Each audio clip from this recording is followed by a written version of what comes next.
Hello જય દ્વારકાધીશ મિત્રો, કેમ છો બધા? મજામાં ને?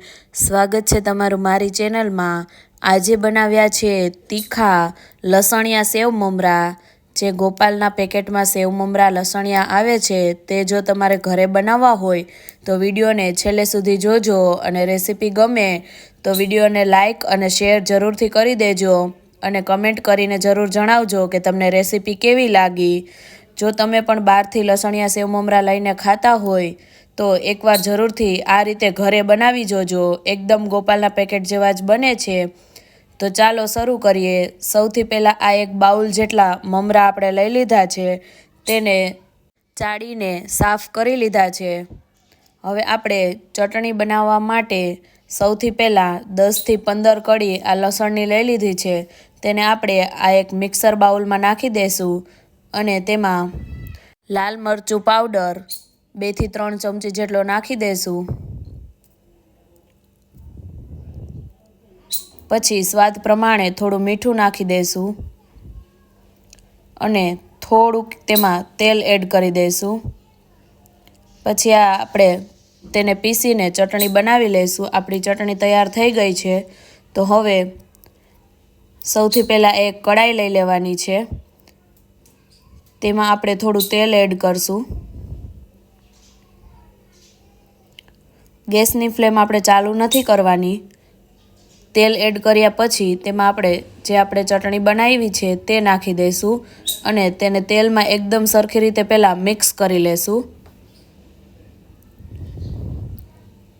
આપણી ચટણી એકદમ તેલમાં મિક્સ થઈ જાય પછી જ આપણે ગેસની ફ્લેમ ચાલુ કરવાની છે.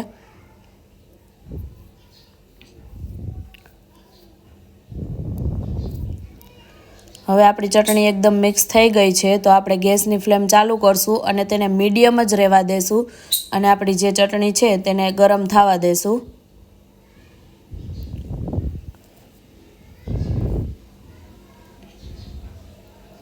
જ્યાં સુધીમાં આપણી ચટણીમાં ઉપર બબલ્સ આવે, આ રીતના આપણી ચટણીમાં બબલ્સ આવે એટલે આપણી ચટણી ગરમ થઈ ગઈ છે.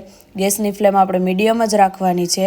પછી આપણે તેમાં થોડી હિંગ અને ચપટી હળદર નાખી અને હલાવીને મિક્સ કરી લેશું.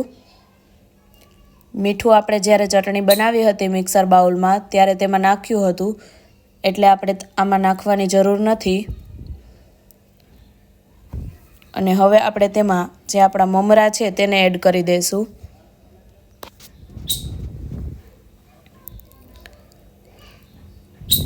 બધા મમરાને તેમાં એડ કરી અને ત્યાર પછી તેને આપણે હલાવીને મિક્સ કરી લેશું.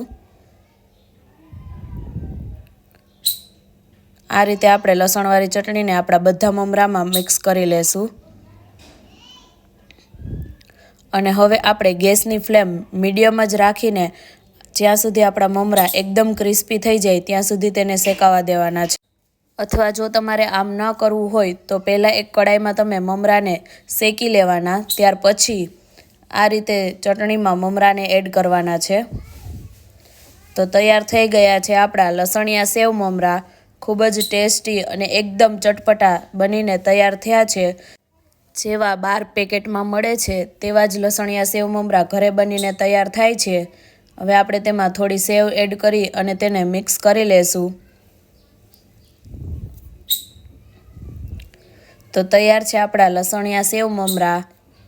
તમે પણ આ રીતે ઘરે જરૂરથી ટ્રાય કરજો અને કમેન્ટ કરીને જણાવજો કે રેસીપી કેવી લાગી. અને વિડીયો ગમે તો લાઇક અને શેર કરવાનું ના ભૂલતા, અને ચેનલમાં નવા હોય તો ચેનલને સબસ્ક્રાઈબ પણ કરી દેજો. આવી અવનવી ગુજરાતી વાનગીઓના વિડીયો જોવા માટે એકવાર અમારી ચેનલની અવશ્ય મુલાકાત લેજો.